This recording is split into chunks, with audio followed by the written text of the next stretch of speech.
for being here. Let me start over. Thanks everybody for being here.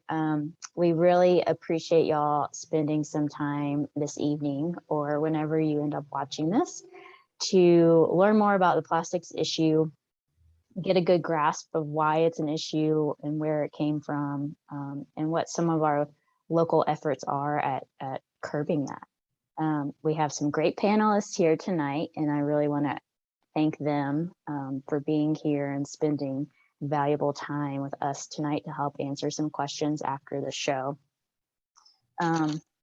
So just a real quick rundown of who's here. We have Ken Brom from Sierra Club. We also have Drew Ball, who's on the board of Sierra Club. And then we also have two co-owners of the To The Brim refill store, and I'm really excited to have them here tonight too, Autumn and Heather. So just a couple quick housekeeping bits.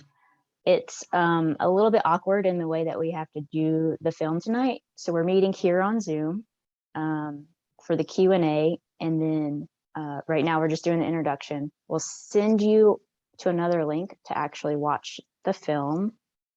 I think I have a slide for that.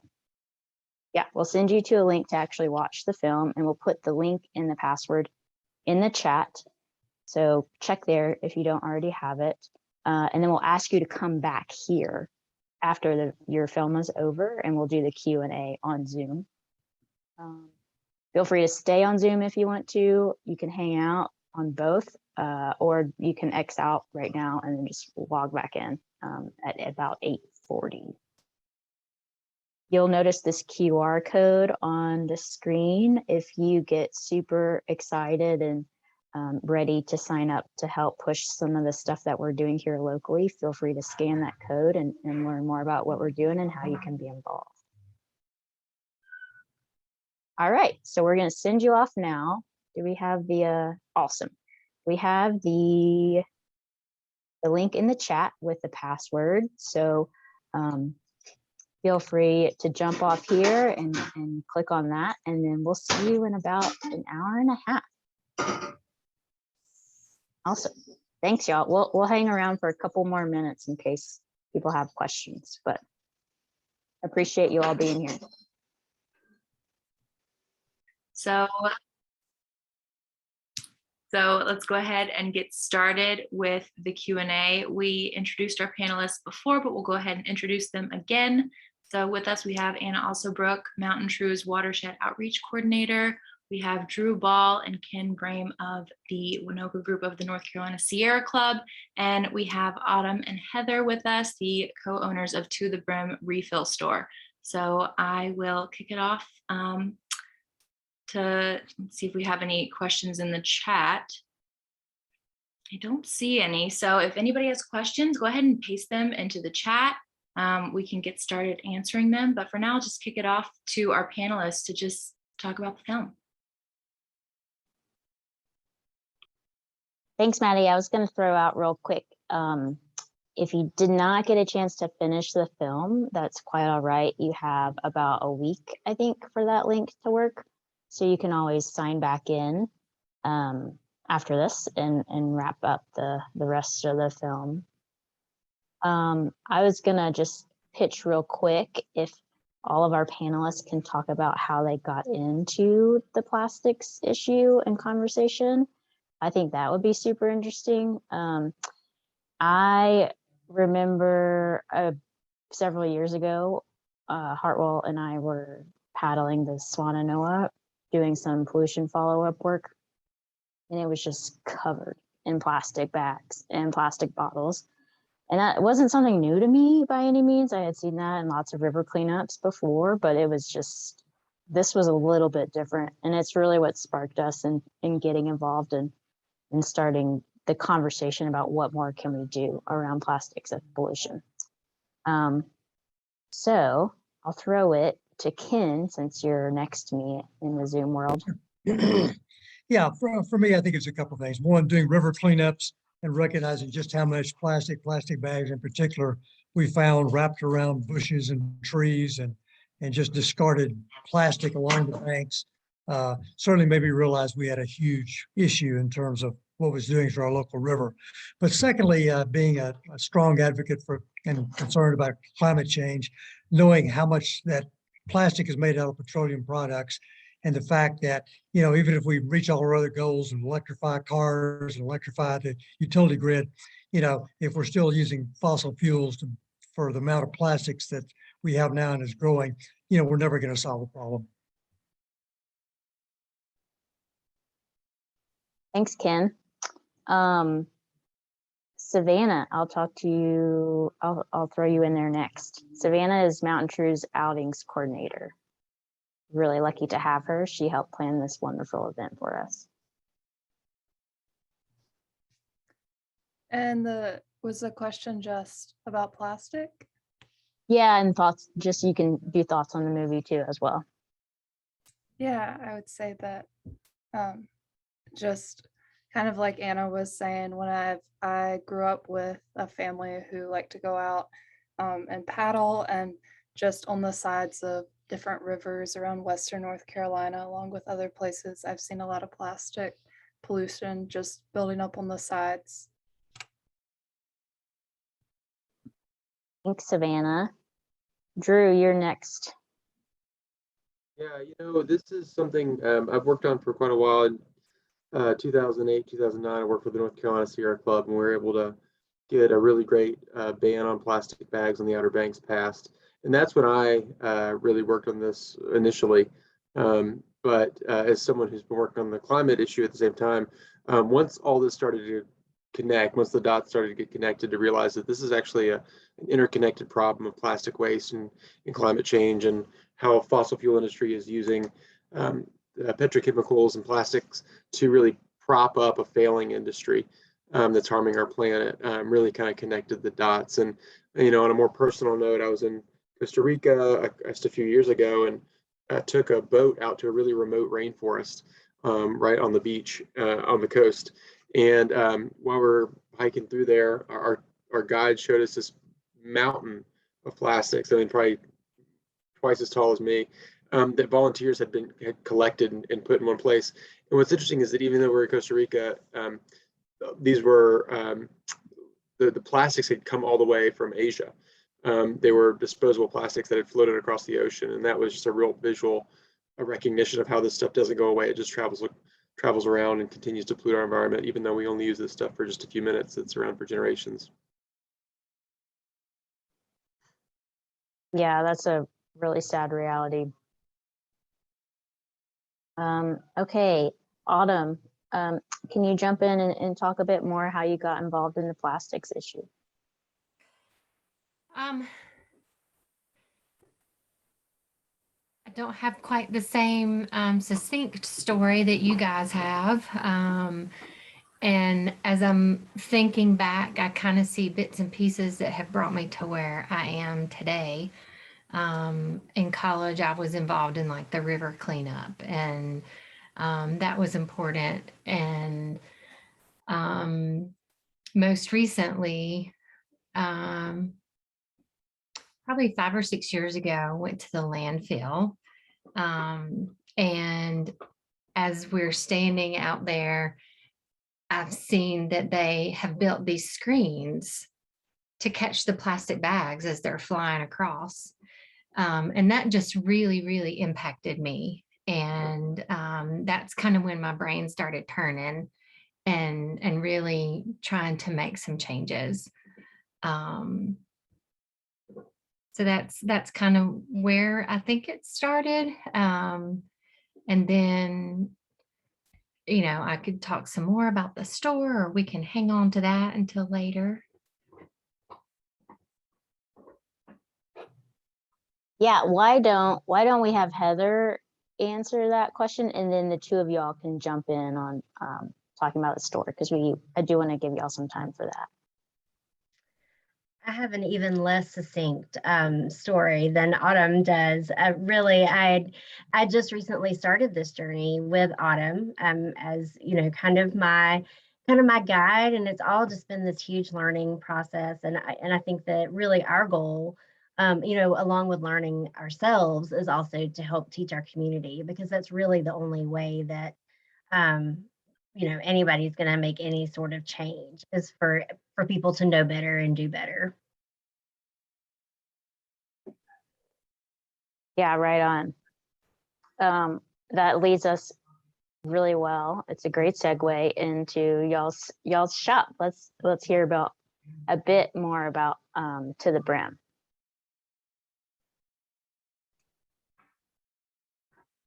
There's a lot. We were able to purchase the store in early November and reopened on November 26th. And as we are learning, like Heather said, it feels really important to educate those around us and those that we're meeting.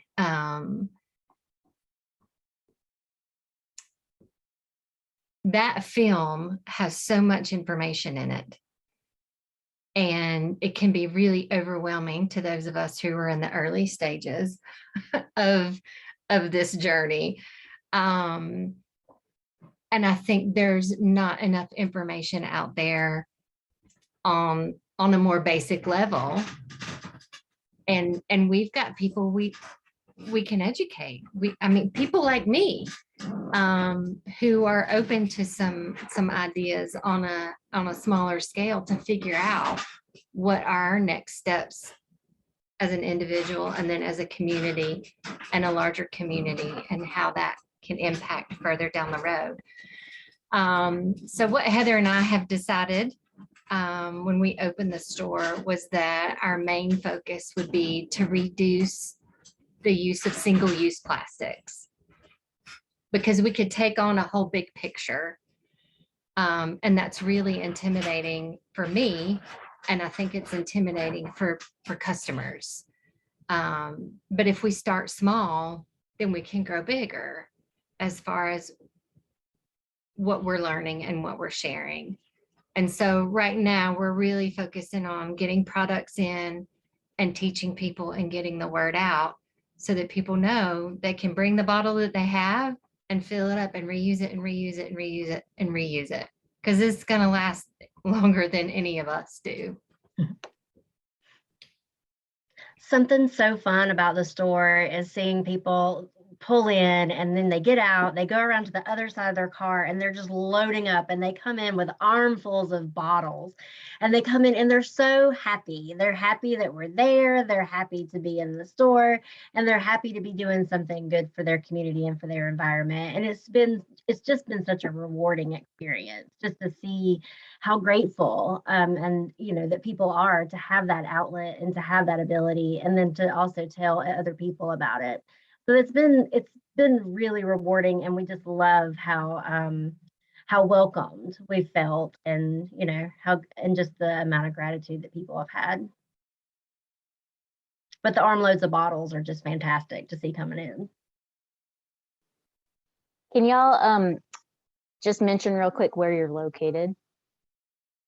Sure. We're located at 145 Charlotte, or Old Charlotte Highway. Just Charlotte Highway. I don't even know where we're located.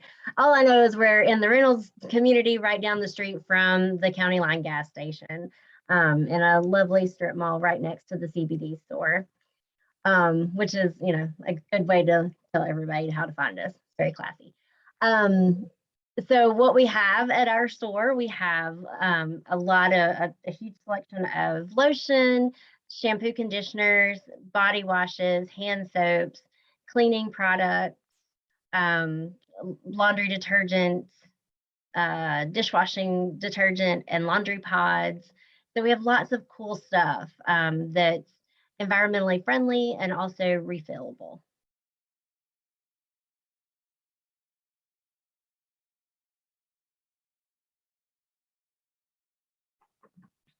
So great. Such a good shop. Thank y'all so much for spearheading that.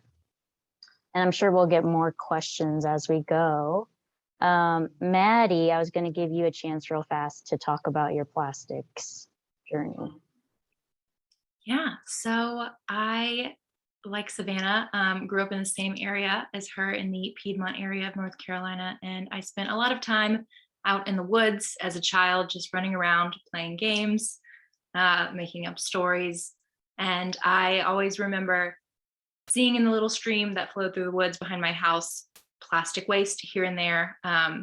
And I kept going back over the years, and I would see kind of the same type of waste just persist throughout that area in that environment. And it was interesting because I got older and I grew up, and I changed, but that plastic still remained in the place that I knew and loved.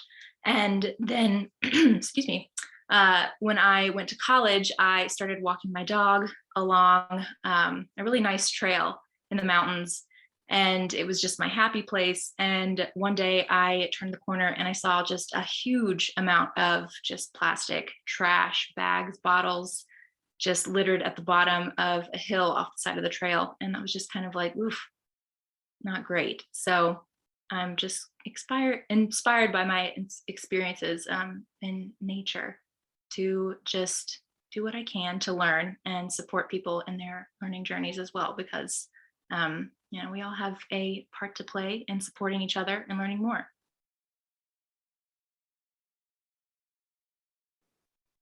Yeah, that's so true.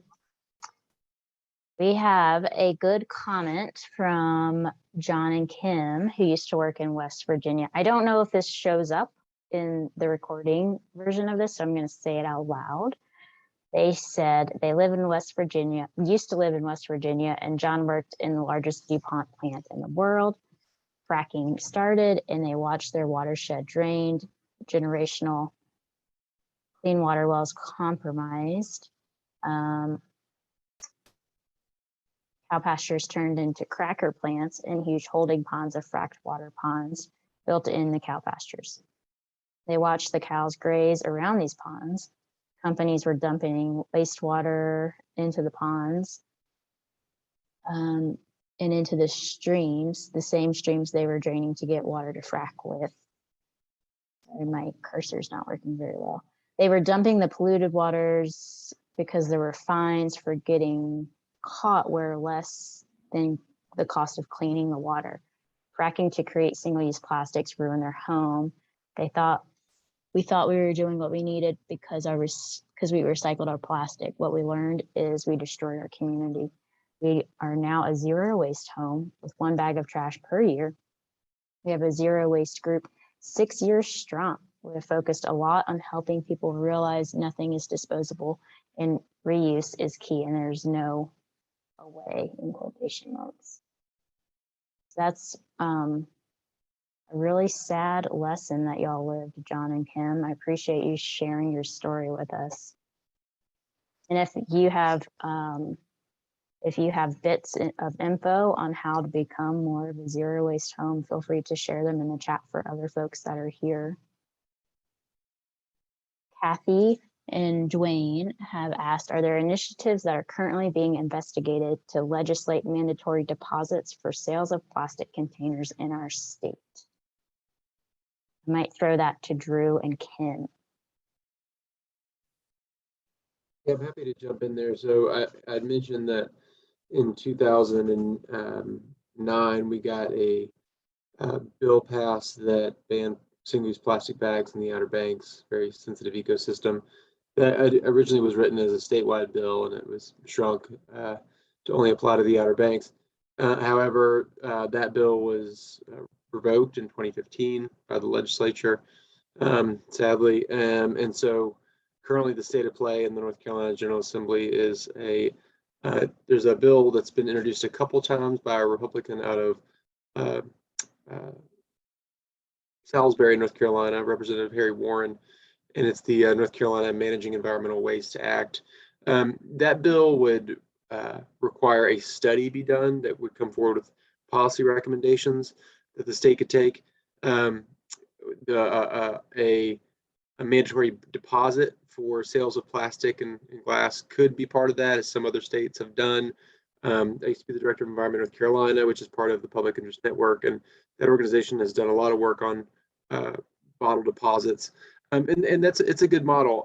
However, I think we've evolved in our thinking to recognize that, dealing with this on the back end, bottle deposits, recycling in itself is really insufficient to deal with this major crisis that we're seeing.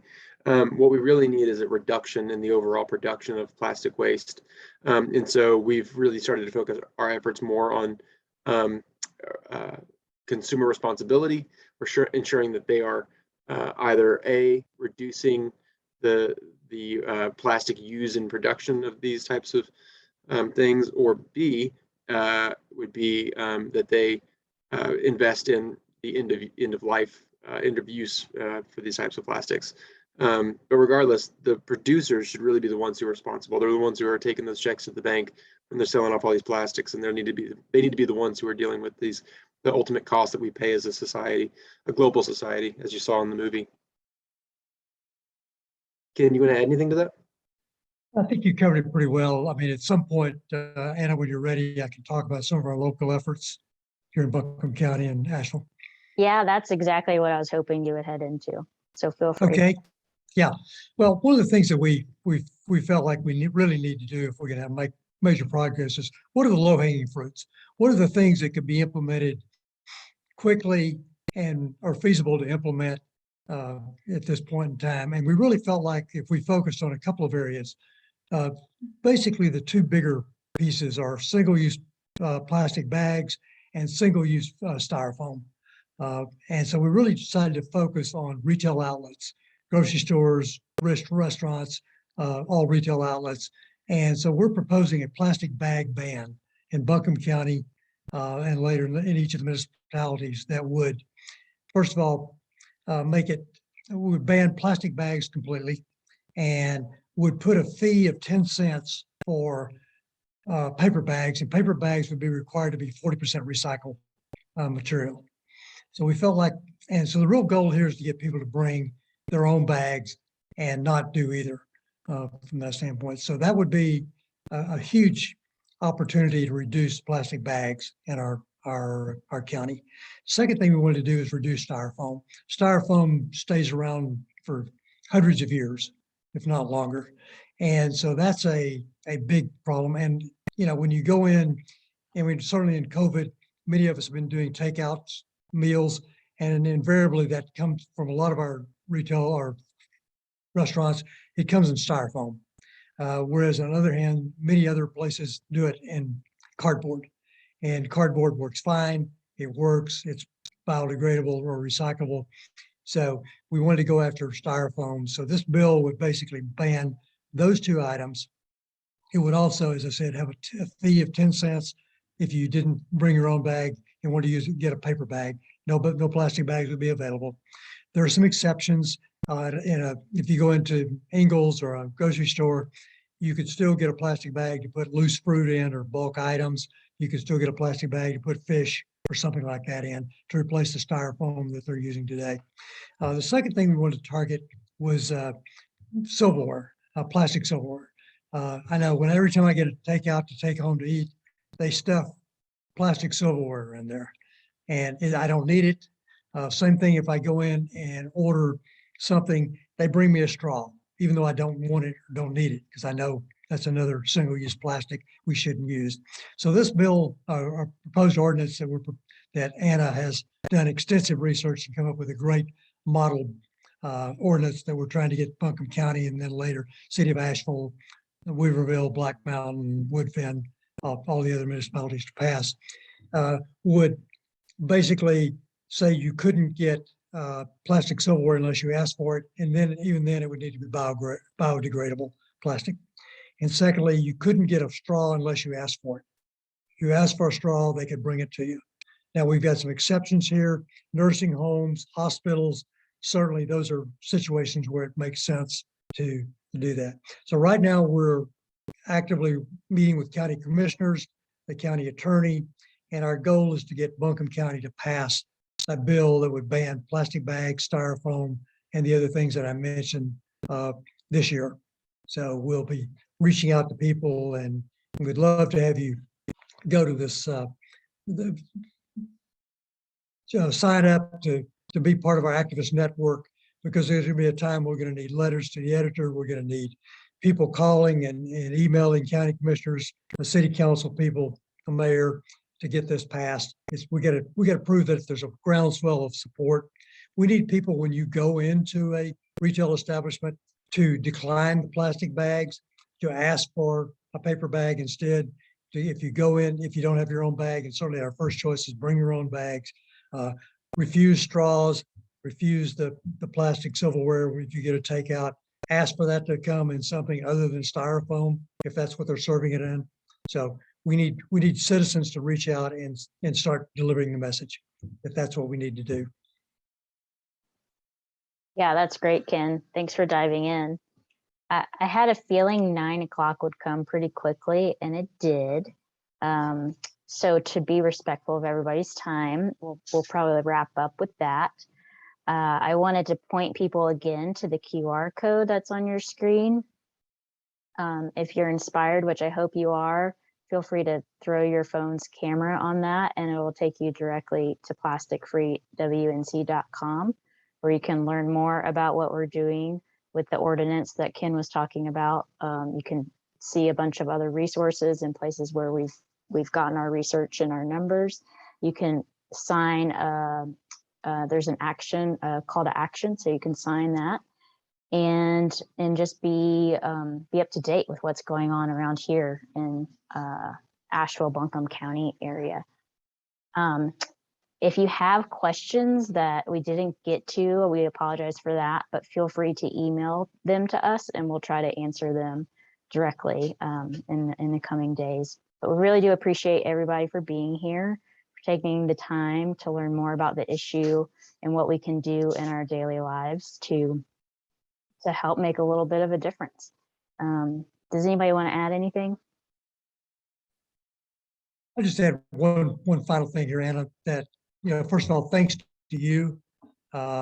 You did just an amazing amount of research to come up with the best practices and come up with the best model ordinance that we could implement locally based on experiences from the 300-something cities and the 8 states and all the other areas around the country that are doing this. And you've taken the best ideas from all of these and come up with a model ordinance that we think makes sense for Buncombe County and our local area.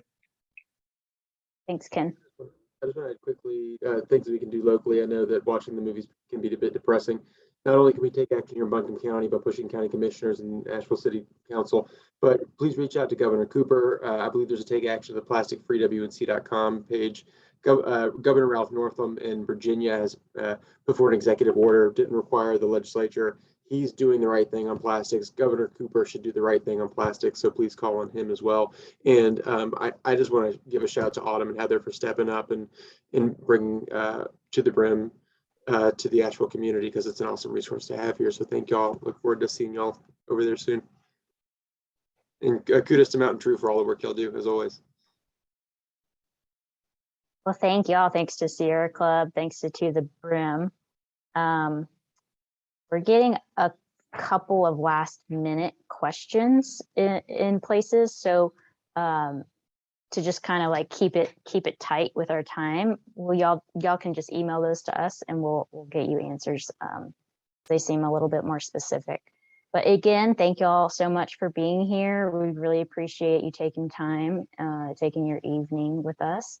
And we hope to see you in action when, as we start rolling this thing out. So thanks for being here and being inspired. And we'll wrap up there. Y'all have a good one. Thanks. Thank you for having us. Thank you.